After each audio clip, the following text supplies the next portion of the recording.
أجمل تحية وتعظيم سلام من اليمن لأبناء سوريا الأحرار. طبعا بسويه ستوري وبشوف الرد بيكون من وين. طيب وصوتي هل ممكن يوصل لسوريا؟ من وسط سوريا لصديقي أشرف تريكس لليمن السعيد. سوريا حرة، عاشت سوريا واليمن. شكرا لك يا أشرف، الله يعطيك ألف عافية، وإن شاء الله تصير أكبر رسام في العالم. شكرا من القلب. والله كنت محتار سميني اليوم، بس طلع واحد من أبناء سوريا الأحرار. الله حي محمد.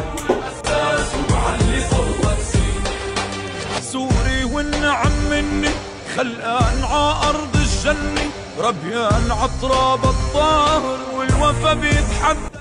خلصت الرسمة، ولأنه الإضاءة عندي مش كويسة بصورها برا. يلا كلنا كبار وصغار وسوري ومفتخر ومتهني.